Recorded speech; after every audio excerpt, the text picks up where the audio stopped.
Écio Costa, professor de Economia na Universidade Federal de Pernambuco, consultor empresarial, já está aqui conosco nesse comecinho de semana. Écio, bem-vindo mais uma vez. Muito bom poder ter sua participação novamente aqui conosco. Bom dia. Bom dia, Felipe. Bom dia a todos que acompanham a BMC News. É um prazer estar comentando novamente sobre o que acontece aqui no nosso país, na nossa economia. Um dado importante, Écio, saiu na manhã dessa segunda-feira, o dado do setor público consolidado do mês de março, trazendo ali um superávit de quase 1 bilhão e 200 milhões de reais.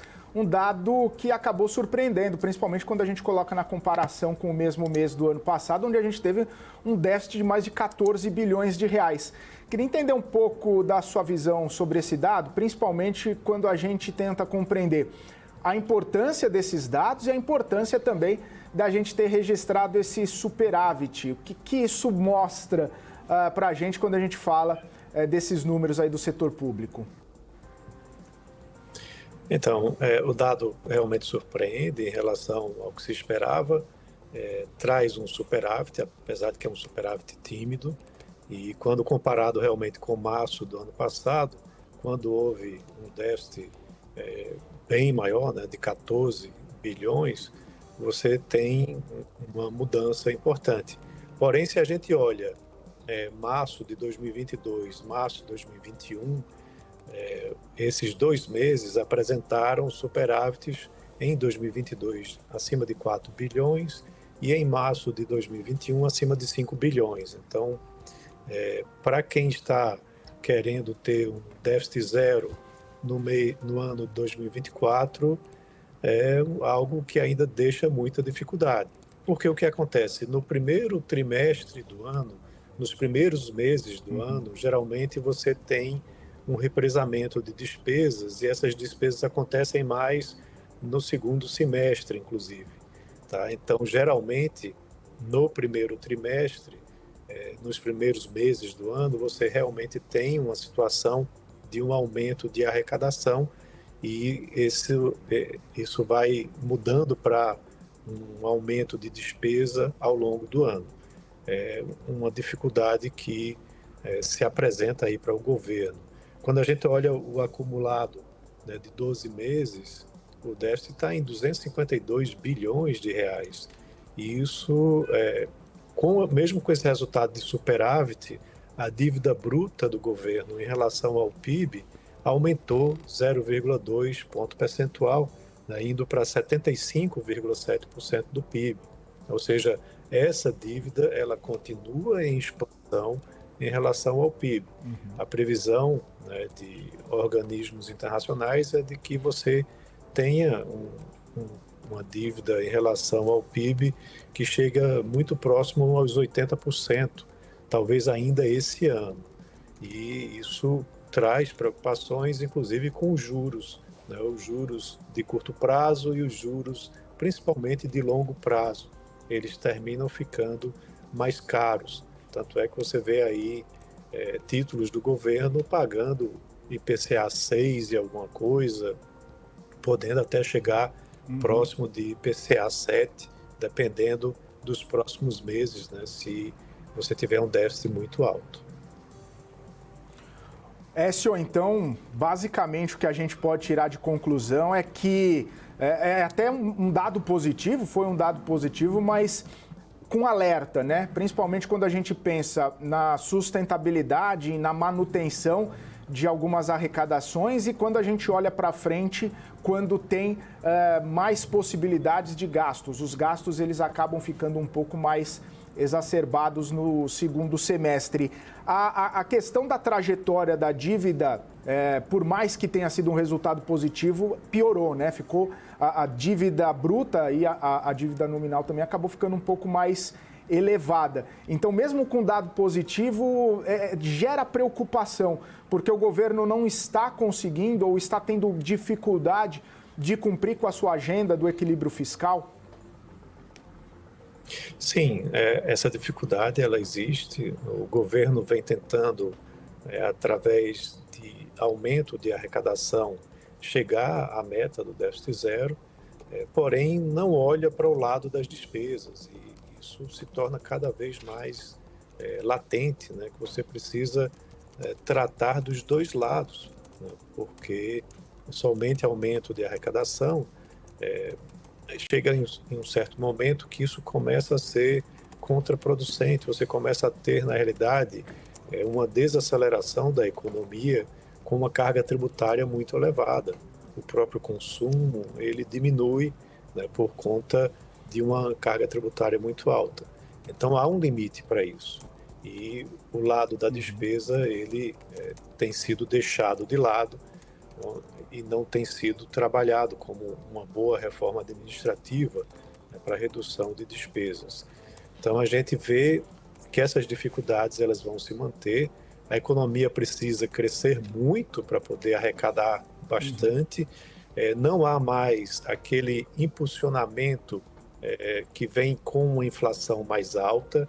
A inflação alta gera um aumento de arrecadação, porque o tributo é um percentual do valor da receita. Se a receita está inflacionada com a elevação de preços, isso termina aumentando a arrecadação do governo.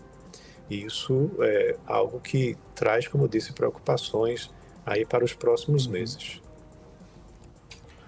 Écio, tem uma questão importante, né, que o governo está sempre buscando mais formas para arrecadação. Inclusive, é um tema central aí das nossas últimas conversas. Se aumentar a arrecadação sem fazer qualquer tipo de corte de gastos acaba sendo sustentável. E me chamou a atenção, numa entrevista recente da ministra Simone Tebet, inclusive foi publicada hoje, ela falando que tem uma intenção ou tem alguns estudos para reduzir a renúncia em relação ao MEI, o microempreendedor individual, e também ao Simples Nacional. Reduzir a renúncia, obviamente, vai trazer mais impacto positivo em arrecadação para o governo.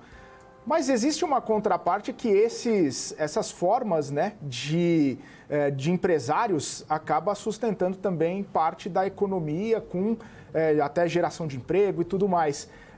Na sua visão, tem espaço para uma majoração de alíquotas para esses tipos de empresários, de empreendedores? E o impacto seria tão relevante assim a ponto desse trade-off, né, de mexer com esses empresários, seja no MEI, seja no Simples? Como que você percebe esse foco, talvez, agora do governo nessas categorias? Eu acredito que é uma decisão equivocada se isso for para frente. Porque se você olha a tabela do Simples, por exemplo, ela é a mesma tabela há vários anos. E a gente passou por um processo que, como eu acabei de mencionar, inflacionário, onde a receita ela termina aumentando de valor, né? Por exemplo, do varejo. Você vende o produto mais caro, mas não necessariamente está aumentando a lucratividade, porque, na verdade, você está repassando preços, mas em termos de arrecadação, termina pagando mais impostos, né? E não há uma correção dessa tabela do Simples para que possa beneficiar esses micro e pequenos empresários. Na verdade, vai estrangulando cada vez mais a atividade, né, dessas micro e pequenas empresas. Então, se você fala, por exemplo, em cobrar mais do Simples, né, aumentando as alíquotas e permanecendo o valor o mesmo, apesar de você ter aí essa inflação embutida, você vai estrangular ainda mais um setor que é o setor que mais emprega. Micro e pequenas empresas têm uma empregabilidade formal muito elevada, até porque faz parte do próprio programa, né, de simplificação de impostos, inclusive sobre a mão de obra. E o MEI, ele também, né, termina sendo prejudicado no mesmo caminho. Hoje ele paga uma taxa fixa, se essa taxa fixa for corrigida, for elevada, empurra mais MEIs para a informalidade, o que termina sendo um tiro no pé para a Previdência, um tiro no pé para a arrecadação de impostos, para a formalização da economia aqui no país. Então, assim, nós vivemos hoje um problema muito sério de desoneração para diversos setores, né? O governo deixa de arrecadar porque tem praticamente para todo o setor uma política específica. A reforma tributária ela vai ajudar a retirar, né, boa parte dessas políticas, né? Inclusive o Simples vai ser mantido, né, mas a desoneração setorial ela vai ser substituída pelo IVA em boa parte da economia. Mas isso só vai acontecer em 2032. Então fica realmente esse dilema, essa queda de braço, de onde o governo vai arrecadar mais. Veja, a própria desoneração da folha de pagamentos ainda é algo bastante discutido, né? As prefeituras, os estados e também empresas querem que essa política seja renovada e o governo não quer porque é uma política que retira, né, a arrecadação do governo. Inclusive, difícil até de ser mensurado, né? Esse programa foi criado lá atrás no governo Dilma, se ele realmente é efetivo, né? Se ele realmente gera uma maior empregabilidade, já que os setores são setores que são intensivos na utilização de mão de obra, né? Então, a gente vive momentos difíceis, né, onde o governo quer arrecadar mais, mas ele precisa ser bem direcionado em termos da política que ele quer adotar para que não traga mais danos, mais prejuízos do que melhorias para a economia. E, como eu disse, você mexer num vespeiro grande, como é a questão do Simples Nacional, pode afetar, inclusive, uma popularidade do governo que já vem bastante abalada.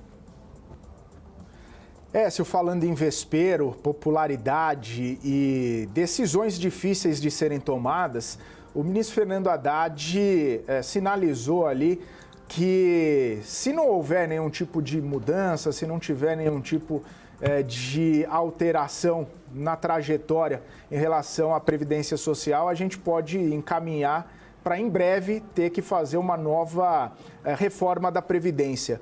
A ministra Simone Tebet sinalizou também que pode ter uma proposta, ou pode ter uma discussão da desvinculação dos benefícios da Previdência Social na política de valorização do salário mínimo. Essa ligação, né, ou essa vinculação de previdência, de benefícios previdenciários, inclusive, não só a própria Previdência, com a política de valorização do salário mínimo, impacta e tem impactado fortemente nas contas públicas. Mexer nisso, obviamente, além de impopular, teria algum benefício, traria melhores condições fiscais para o governo, ou acaba sendo essa questão de mexer num vespeiro onde pode trazer menos benefícios do que se imagina? Essa é uma questão importante. A reforma que foi feita em 2019, ela trouxe uma economia, mas ela, por exemplo, não foi abrangente. Diversos setores ficaram de fora, né? Militares, o judiciário, e você precisa ser mais inclusivo numa reforma, né, para que possa atingir todos. Um estudo recente divulgado essa semana pelo IPEA mostra que já temos menos de 2 contribuintes para cada beneficiário. Então, esse formato de pirâmide, onde você tem uma base grande de contribuintes para um número reduzido de beneficiários, mudou, né? A pirâmide ela não é mais uma pirâmide no seu formato tradicional. Ela está cada vez mais inchada no topo, com uma base menor. Então, é um sistema que ele está fadado à insolvência, né, a quebrar, e fica demandando cada vez mais aportes do governo, como a política de governo, em estar contribuindo, né, com o seu orçamento para a manutenção desse sistema. Então, discussões são importantes para que você possa ampliar esse número de beneficiários, né, com inclusão de novos entrantes no mercado de trabalho, até esses que a gente estava mencionando ainda há pouco, o MEI, por exemplo. Você pode falar no sistema de capitalização, você pode mudar a abrangência para incluir na reforma, numa nova reforma, setores que ficaram de fora, desvinculamento entre os reajustes de salário mínimo com os beneficiários é algo também a ser discutido. Tem muita coisa aí que precisa ser repensada, né? É um sistema que ele não vai funcionar por muito tempo. A previsão desse mesmo estudo do IPE é que em 2050 você tenha já menos de um contribuinte para cada beneficiário, o que também deixa totalmente inviável, né, um sistema funcionar nesse formato. E cada contribuinte que estiver assistindo, ele precisa repensar, né, em ter investimentos fora desse regime de previdência, né, fazer seu próprio investimento em previdência privada, outros tipos de investimentos, porque há um risco sério de que essa aposentadoria ela seja cada vez mais retardada e não venha no valor que inicialmente se pensava. Claro, existem questões de direito adquirido, mas ainda assim você sofre riscos de não ter uma conta fechando, já não fecha hoje, é um dos maiores déficits do governo, vem da Previdência, e o Fernando Haddad, ele pautou bem essa questão, apesar de ser muito delicada, né, para o próprio governo Lula, como foi delicado lá atrás para o primeiro ano do governo Bolsonaro, mas é um ponto que precisa também ser muito discutido para que você encontre uma forma de equacionar essas despesas dentro do orçamento. No final das contas, o pagador de impostos é quem vai bancar, né, essa previdência social, né? Então, como que isso vai funcionar daqui para os próximos anos? Essa é uma prioridade. E saúde, educação, infraestrutura, como que devem ser tratados? O orçamento é um só. Você precisa fazer com que isso equacione, né, da melhor forma possível para que você atenda uma previdência, mas atenda também as necessidades, né, as demandas por saúde e educação que o país como um todo tem. Professor Écio, eu tenho uma pergunta para o senhor em relação a essa grande expectativa para essa semana, né, para a reunião do Copom na quarta-feira, que das raras vezes que ela não acontece junto com a reunião do Federal Reserve, ou não, pelo menos não a divulgação das decisões, né?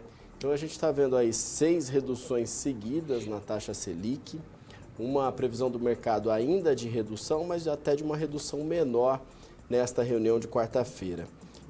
O próprio Boletim Focus hoje trazendo lá a Selic no fim do ano, já numa expectativa maior também do que na semana passada 9,5, agora 9,63. Quero saber a sua expectativa pessoal, dos seus estudos, das suas observações e também a importância dessa decisão e desse caminho, o que esse caminho vai apontar, o que essa comunicação e essa divulgação vai apontar para a economia como um todo e para os mercados que estão bem ansiosos. Pois é, você pontuou bem, né? A Selic, projetada para o final do ano, vem cada vez mais sendo ajustada para um patamar mais elevado.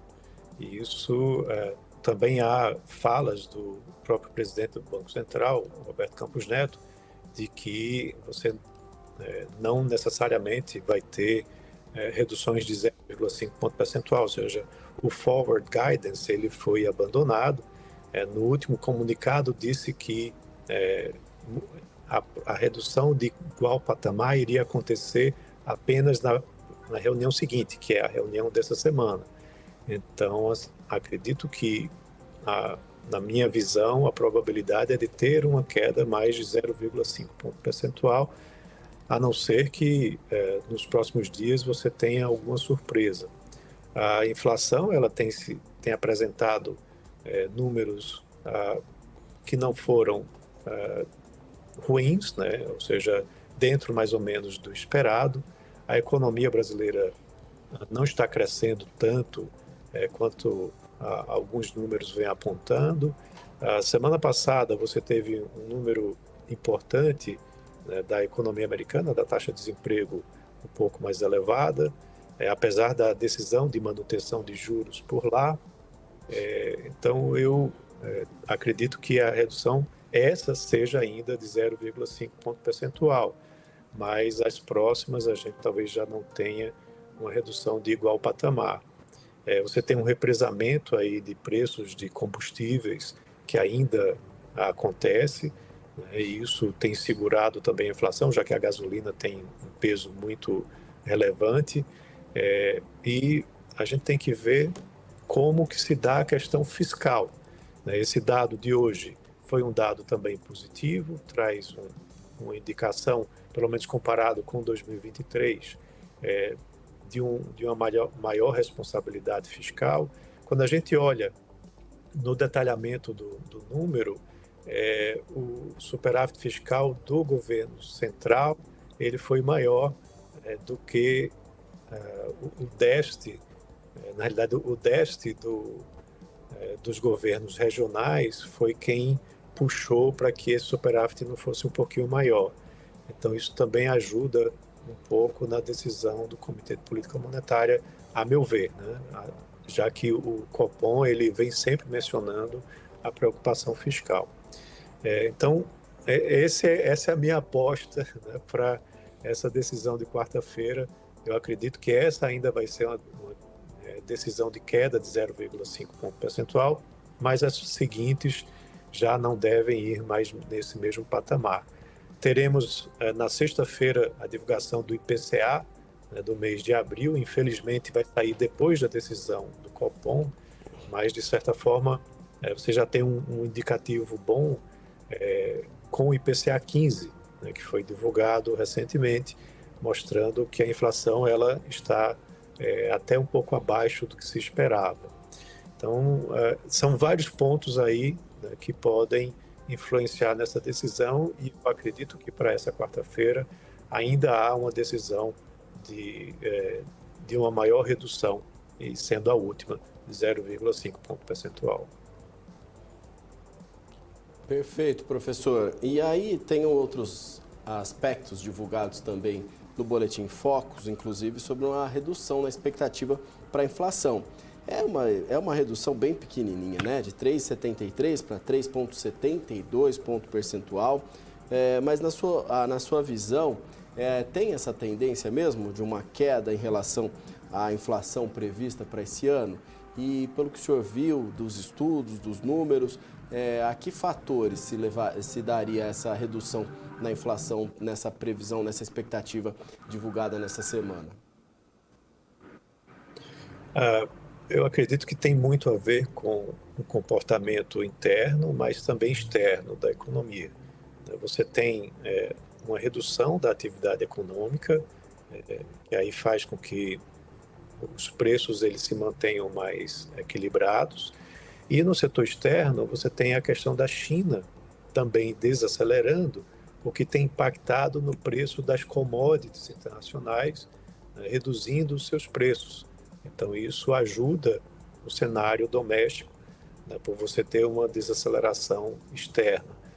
Aqui, repetindo o que eu já tinha falado, há ainda um represamento de preços, né, por parte dos combustíveis, que a política da Petrobras mudou, mas se ela resolver repassar isso para a economia, essa dinâmica que a gente vem observando do Boletim Focus, de uma leve redução, mas uma manutenção do IPCA dentro, muito próximo do centro da meta, pode ser alterado, né?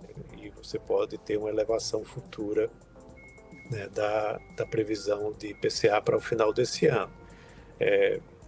Há ainda um desdobramento para os próximos meses da política fiscal, quando você começa a ter uma maior elevação de gastos em relação às despesas. E isso pode também impulsionar, né, o crescimento dos preços dentro da economia brasileira, O governo também tem a intenção de fazer novos programas de crédito, e aí o crédito aumenta o consumo, o que pode aumentar também o preço.